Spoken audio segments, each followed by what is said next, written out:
Ekranda görürsünüz ki Word proqramı açılır. Word proqramı açan zaman əvvəlcə belə bir formada açılır. Burada qapatma düyməsi, burada minimalizm, maksimalizmdir. Burada bükmə düyməsidir. Burada Gmail'in adı və sair var. Burada yeni Word sərhədi yaradılması, home, şablonlar, sonra recent indiyənə qədər açılmış sənədlərimizdir. Pinnet, yəni biz burada onu sancaqlayırıq da, bizə ən çox lazım olanlardır. Bir də gəlirik burada blank document. Blank documentə klikləyəndə bizim Word sənədimiz artıq açılmış olur. Word sənədimizi açan zaman əvvəlcə biz bunun xarici interfeysi ilə tanış olaq. Demək, burada yenə də qapatma düyməsidir, böyüdüb kiçiltmə düyməsidir, bükmə düyməsidir. Bunu eləməklə biz Ribbon Display Option, yəni burada görünən tabın, lent tablarının görsənib, gizlənib, gizlənməməsini göstərir. Auto return edib, ümumiyyətlə itir. Buradan elədik. Bizə deyir show tabs, yəni tablar göstərilsin olduqda sadəcə baxın başlıqlar görünəcək. Amma ki, mən buradan show tabs komandaları, yəni tablar və onların komandaları, əmrləri, lent qrupları göstərilsin dedikdə artıq necə həmişəki kimi göstərilən Word sənədi göstərmiş olacaq. Bu da search axtarış bölməsidir. İlk Word sənədimizi biz açdıqda dokument bir kimi olur. Word sənədinin də genişlənməsi .docx, .docx şəklində olur. Bu cəld müraciət panelidir. Quick Access Toolbars'dır. Görürsünüz yəqin ki adında. Quick Access Toolbars nədir? Cəld əlimizin altında ancaq istifadə etdiyimiz əmrləri qoyuruq. Məsəl üçün, avtomatik yadda saxlamaqdır. Yeni sənədin yaradılması. Məsəl üçün, mən burada kliklərikdə Open düyməsi, baxın, fikir verin. Daha doğrusu. Open burada əlavə edildi. Bu işarələr, məsələn, bu Open'indir. Bu yeni sənəd yaradılmasınındır. Bu printindir. Bu save'indir. Məsələn, buranı kəsib deyə bilər ki, bu save, bura nə bildirir? Save'dir. Avto save göstərdi. Yəni hər neçə dəqiqədən bir biz bunu aktiv elədikdə sənədimizdə dəyişikliklər apara-apara sənədimizi yadda saxladıqdan sonra hər sənədimizdə dəyişikliklər eləyə-eləyə sənədimizdə o avtomatik yadda saxlayır. Onu şablon olaraq Word sənədində göstərəcəm sizə 10 dəqiqəyə və saxlayır, amma biz onu minimum 1 dəqiqəyə, maksimum 2 saat ərzində, yəni biz sənəddən 2 saat işləyirik, o 2 sənəddən bir ən son dəyişiklikləri yadda saxlayır, rejimi qoya bilərik. Demək, burada gəlirik, burada bura iş sahəsidir, ağ sahə bölünər. Bunlar üfüqi və şaquli xəttkeşlərdir. Daha sonra sənədimizi çox yaxınlaşdırdıqda oxumaq üçün aşağıda fırlatma zolaqları olur. Yəni əlimizdən baxın, fikir verin. Burada bu ağ sahə fırlatma zolaqlardır. Bu miqyasdır, görünüş rejimləridir. Bu isə vəziyyət sətridir. Yəni tutaq ki, mən sənədimlə işləyəcəm. Orada nə qədər çox 10 səhifə olanda, məsələn, page 1 of 10 yazılsa, yəni 10 yazılsa, yəni 10-cu səhifənin mən hal-hazırda birincisində, yəni 5-cisində neçə sözdən istifadə edilir və sair göstərilir. Bu iş sahəsidir, dediyim kimi mövcud vəziyyət. Gəlin, fayl menusu var. Digərləri isə lent qruplarda home, insert, design, layout, referans, mailing, review və view. Bir də help var. İstifadə edilir. Bizə suallar ancaq home, insert, view vasitəsilə düşür. Mailing bizə ümumiyyətlə düşmür. Buradan da bəzi əmrləri çıxacam sizə, heç deməyəcəm. Reviewda və s. helpdə. Gəlir indi Home'da lent qrupların əzbərləməlisiniz bir qayda olaraq. Clipboard'dır, fontdur, paragrafdır, styles'dır və editing'dir. 5 dənə burada lent qrupu var və bunların incəliklərini öyrənirik. Demək, əvvəlcə mən burada bir mətin yazım, ondan sonra başlayaq işləməyə. Ki, bəs informatika. Demək, informatika sözünü yazdım mən burada. Buradakılar lent qrupları sayılırlar. Burada yerləşənlər isə əmrlərdir. Əmrlər bu qrupda olan bir-birinə oxşar prosesləri həyata keçirdiyinə görə qruplaşdırıblar.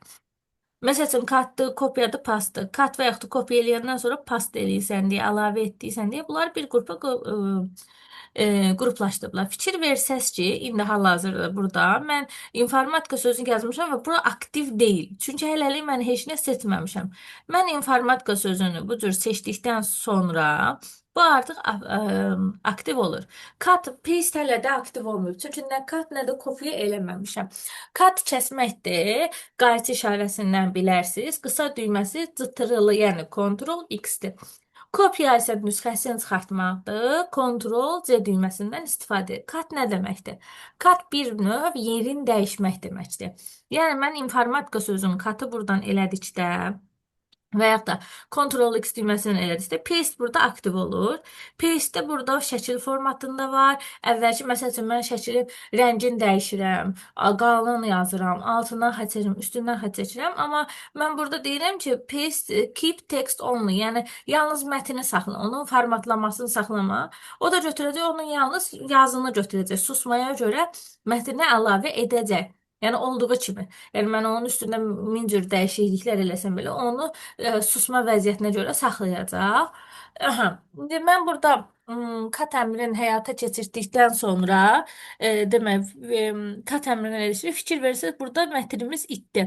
Mən məsəl üçün kursorumu qoyuram bura, əlavə edirəm. Ya paste əmrindən ya da ki Ctrl V düyməsindən istifadə edirəm. İnformatika sözünü gətirdim, yapışdırdım. Kat demək yerin dəyişməkdir. Amma isə kopya dedikdə bir də ki əməliyyatımızı yerinə yetirən zaman anda və unda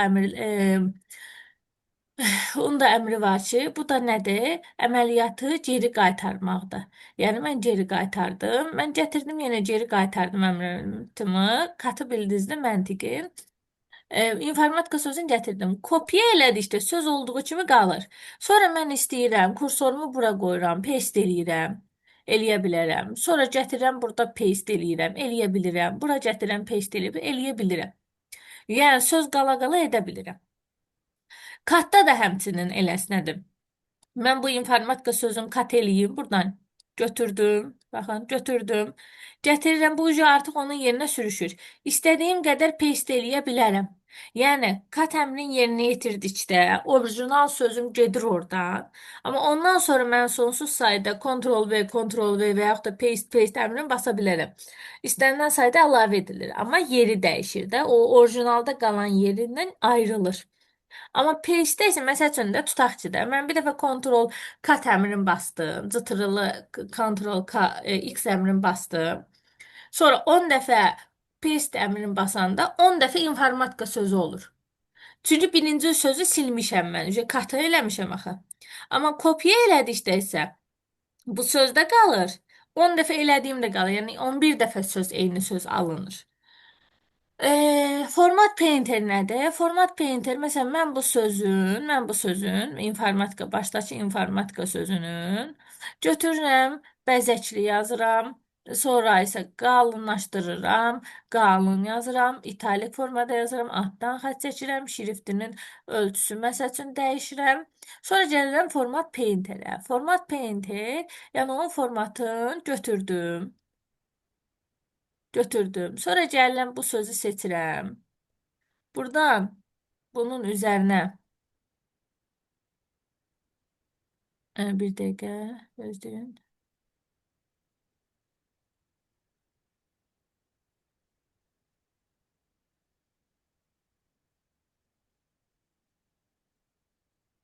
Bunun üzərinə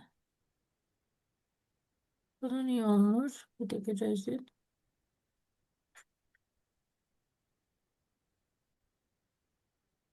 Deməli, bu sözü seçdik.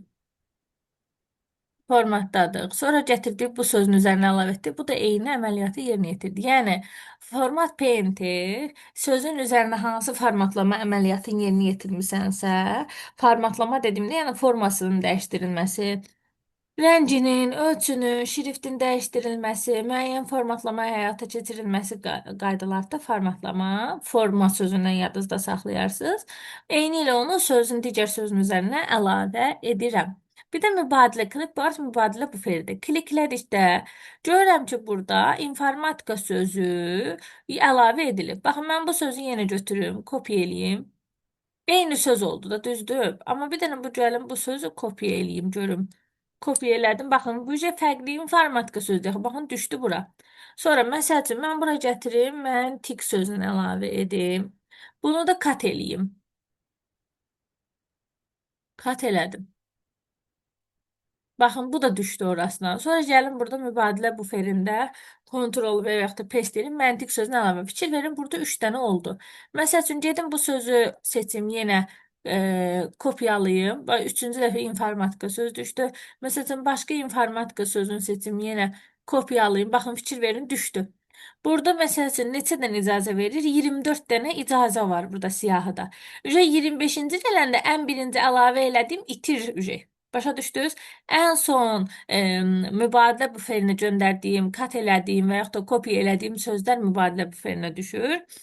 Var burada pastol, yəni hamısını əlavə elə dedikdə, indiyənə qədər baxın, fikir verin, əlavə elədim, bu hamısı baxın, fikir verin, bura əlavə edildi. Pastol. Demək, mən bir sözü götürüb buradan əlavə edə bilirəm bura. Və yaxud da ki, hamısını seçib bura əlavə edə bilirəm. Amma sən deyə bilərsən ki, buradan informatika sözünü, buradan məntiq sözünü seçim, oradan buradan seçim əlavə edim, o icazə vermir. Ya mübadilə buferindəki hər şeyi götürüb bura əlavə etməlisiniz, ya da ki, bir dənəsini götürüb əlavə. Yəni oradan buradan istənilən sayda seçə bilməzsiniz. Clear all elədikdə isə artıq sizin mübadilə buferinizdə olan bütün məlumatlar silinir. Neçə dənə mübadilə buferində məlumat yerləşəcək? 24 ədəd. Düzə 25-ci gələndə birinci silinəcək. Mübadilə buferi ilə də bitirdik. Yəni clipboarddan bitirdik. Keçdik fonta. Fonta bu şriftin ölçüsüdür, şriftin tipidir. Susmaya görə kalibri olur. Azərbaycan şriftini tanıyan kalibridir, Arialdır, Times New Romandır. Yəni digər Ü hərfin, Ş hərfin və sair tanıyanlar. Şriftin ölçüsü susmaya görə 11-dir. Buradan amma siz aşağı klik elədikdə 8-dən 72-yə qədərdir. Amma isə şriftin ölçüsün, gəlin basaq enter düyməsi. E,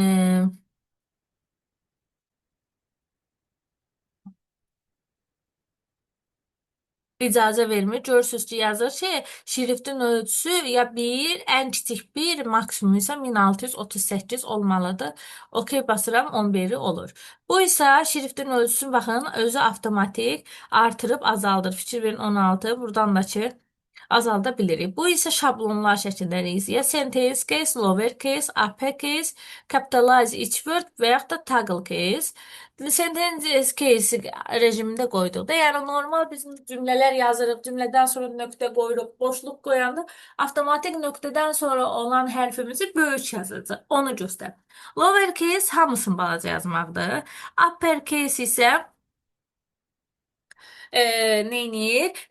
Hamısını böyük yazır. Capitalize isə məsəl üçün Bakı Dövlət Universiteti neynir? Abreviaturaları eləyirdi. O biçi belə birinci hərflərini böyük yazır. Toggle case isə birincinin hərfləri balaca, qalanların isə böyük göstərir. Məsələn, burada informatika sözü, məsəl üçün də informatika sözü birinci hərfi böyükdür də. Mən buradan rejim seçirəm. Məsəl üçün, balaca elədi. Buradan rejim seçirəm, böyük elədi. Buradan rejim capitalize da bilinməyəcək də. Məsəl üçün, buradan, məsəl üçün, buradan belə bir şey yazaq. Məntiq, info. Məsəl üçün, bunu yazdım, düzdürmü? Seçəndə bu rejimi buradan gəldikdə, baxın, capitalize elədikdə fikir verin, birinci hərflərin böyük yazır. Toggle case isə əksinə olur. Ancaq birinci hərflər balaca, qalanları böyük yazır.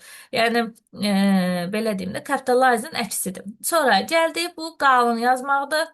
Qısa düyməsi Ctrl B-dir, bold sözündən götürülür. Bu underline-dir, altdan italik formasında yazmaqda fikir verin, kursiv formasında gedir. Bu isə digəri isə underline altdan xətt çəkməkdir.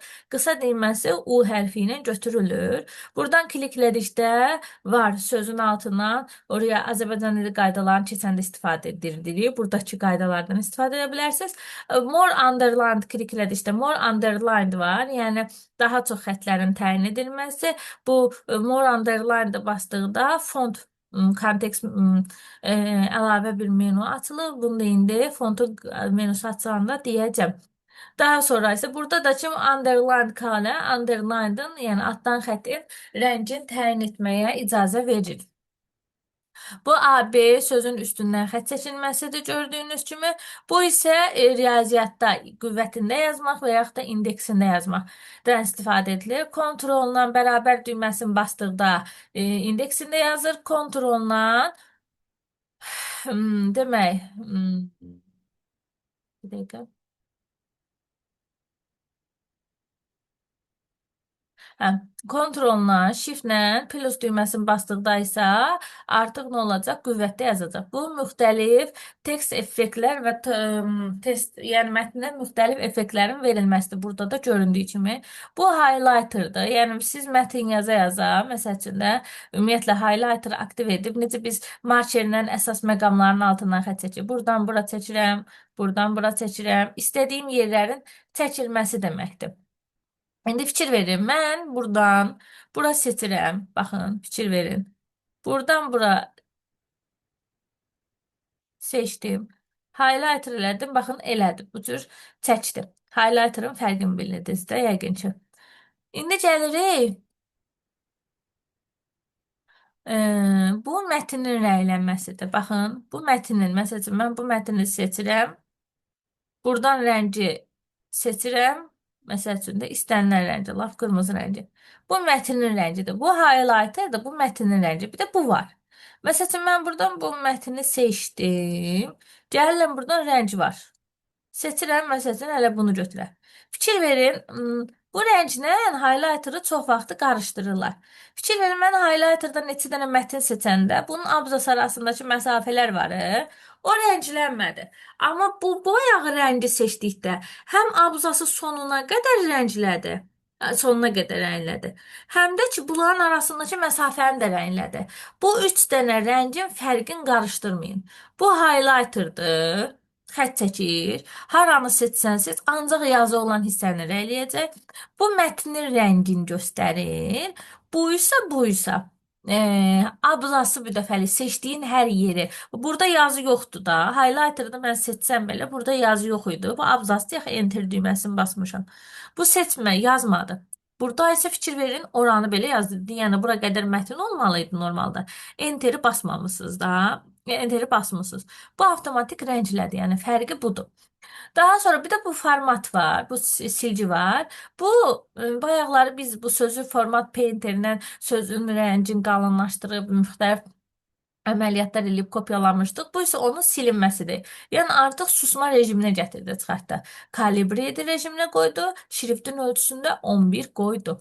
İndi bunu bildik. Gəlirik fontun belə deyim də əlavə menusuna, açılan menusuna. Burada qısa düyməsi, fontun qısa düyməsi Ctrl D düyməsidir. Açdıqda burada iki dənə menu açır. Font və Advanced. Fontda baxın fikir verin. Body, qalın yazmaq, boşluq formada şriftin tipini təyin etməkdir. Şriftin stilini təyin etməkdir. Şriftin ölçüsünü təyin etməkdir. Fontun rəngin avtomatik təyin etməkdir. Sonra isə strict code, yəni və fikir verin, sözün üstündən xətt çəkməkdə. Double strict code, sözün üstünə iki qat xətt çəkməkdə. Superscript indeksdə yazmaqdır, subscript isə qüvvətdə yazmağı göstərir. Bunlar onsuz burada da var idilər. Small caps sözün həcmini, baxın, indi bir dənə mən bir söz seçim. İndi bunlar üzərində baxaq görək nədir məsələ. Bu məntiqi seçdim. Gəldim bura. Gəldim burada small cap elədim. Bax fikir verin, məntiq bu formada oldu. All cap elədikdə daha böyük yerdə oldu. Hidden isə sözün gizlənməsidir. Bunu eləmir. Yəni small capla all capın məsələn OK vurdum, daha böyük oldu. Amma mən götürüb onu small cap edib all eləsəydim, diqqətlə baxın, daha nisbətən ərazinin tutulması nəzərdə tutulur. Bunu da bildik. Burada şriftin ölçüsü və s. yəni yalnız bu mətnə mi tətbiq olunsun, yoxsa bütün normal sənədlərə mi tətbiq olunsun? Bu susma vəziyyəti deyil. Text effektdəki mətnə müxtəlif effektlərin verilməsinin rejimi açılır. Ehtiyac yoxdur. Burada Advanced-dəki gəlirik nəyi? Boşluqların və s. stillərin verilməsidir. Yəni bu o qədər də ehtiyac duyulmur. Gəldi paraqrafa. Paraqrafdan nömrələnmiş və nişanlanmış və nömrələnmiş siyahı var. Bu da çox mərtəbəli, çox bəndli siyahı gedir. Nişanlanmış siyahı nə deməkdir? Bunların hamısın silək.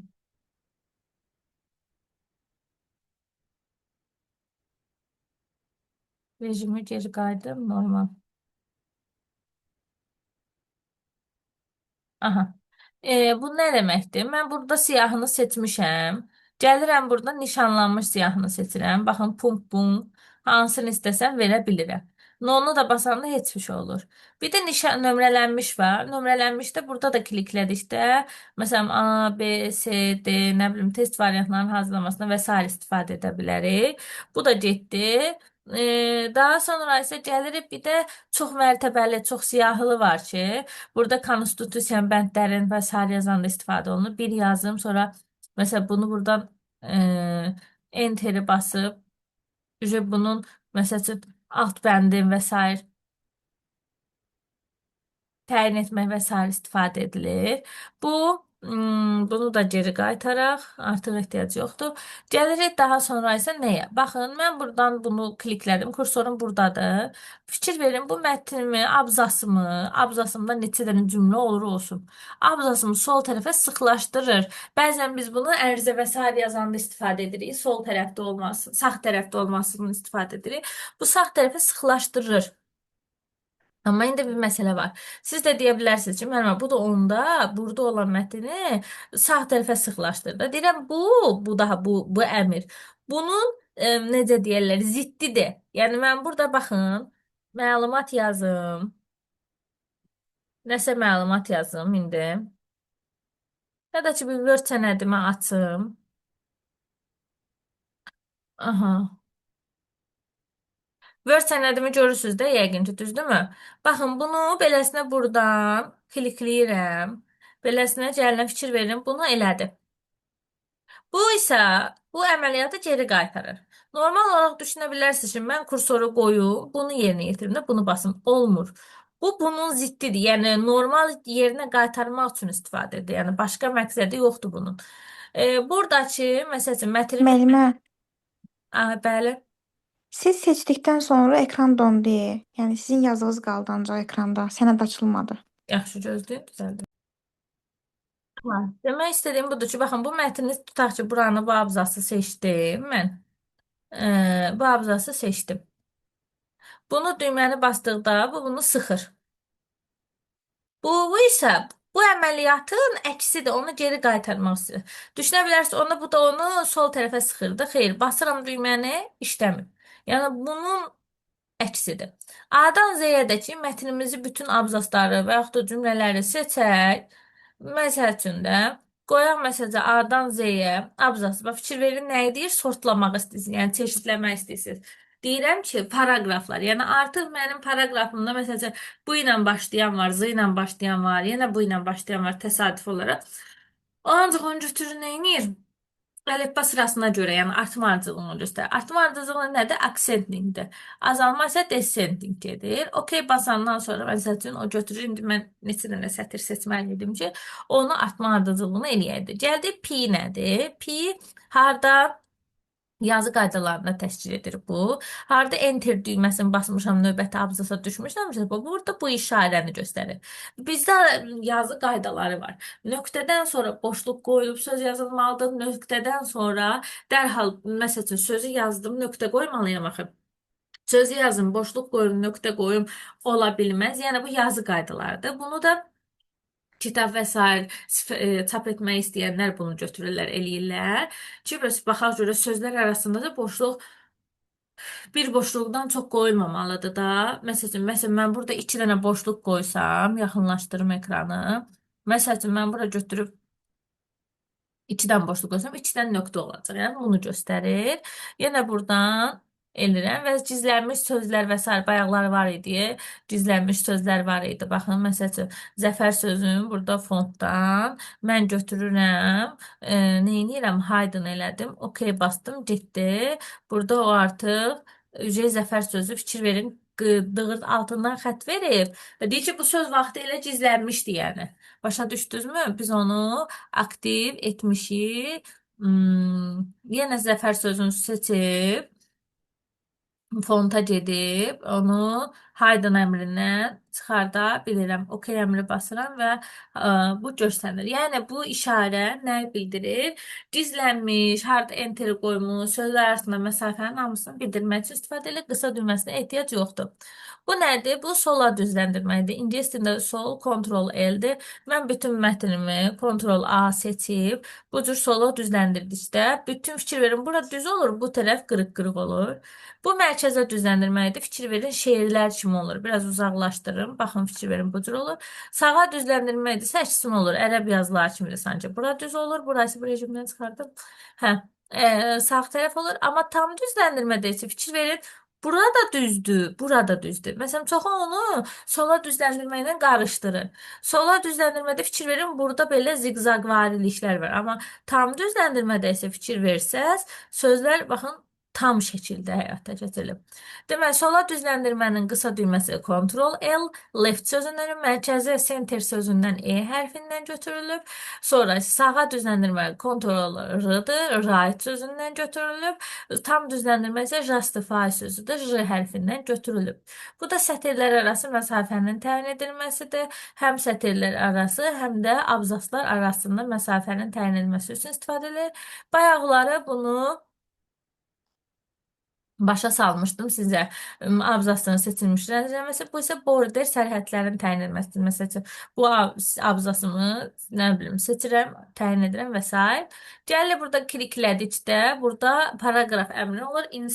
Index and spacing və yaxud da line and page break 2 dənə əmr olur. Düzləndirmə məsələn justifieddir. Solda məsafə bilirsiniz nədir? Solda buradakı abzasın məsafəsi və ya sağda məsafənin nə qədər təyin edilməsidir. Məsələn, bu nədir? Biz normalda aşağı siniflərdə, ibtidai sinifdə və s. oxuyanda müəllimə bizə imla yazdıranda nə deyirdi? Barmağınızı qoyun, barmağınızı qoyun, məsələn, hanging. Barmağınızı qoyun, baxın fikir verin. Hanging, bura baxın, bir dənə bu nümunəyə baxın burada. First line dediksə, baxın fikir verin, barmağınızı qoyun. O qədər boşluq qoyun, yeni sətirdən, abzasdan yazanda. Bu onu göstərir. Mən bunu OK elədikdə, bax fikir verin, buradan artıq mənim sənədimə hər dəfə enteri basdıqda buradan bu qədər məsafə olacaq. Amma basmasam, mənim sənədim elə o biri abzaslarda görürsünüz necədir? Düppədir üzdə heç. Boşluq qoymuyor. Bu onun yəni boşluğun olub olmamasını göstərir. Bu boşluq deyir heç olmasın. OK basıram. Heç olmasın. Və yaxud da deyir birinci sətirdə olsun və yaxud da deyir ki, birinci sətir qalsın, o biri sətir olsun. Bu da əgər olacaqsa məsafəni bildirir. Bu birinci onun üstündə olan, yəni hal-hazırki abzasımdan üstü olan məsafəni, bu isə həmin abzasımdan aşağıda olan abzasın məsafəsini bildirməsini göstərir. Yəni baxın burada məsəl üçün mən artırdıqda fikir verin. Burada fikir verin. Aşağıda burada göstərir onu. Cancel edirəm. Daha sonra isə bu da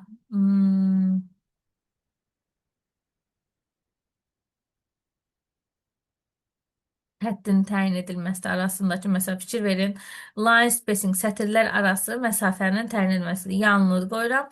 Burada isə baxın fikir verin. Çox məsafə qoyuram.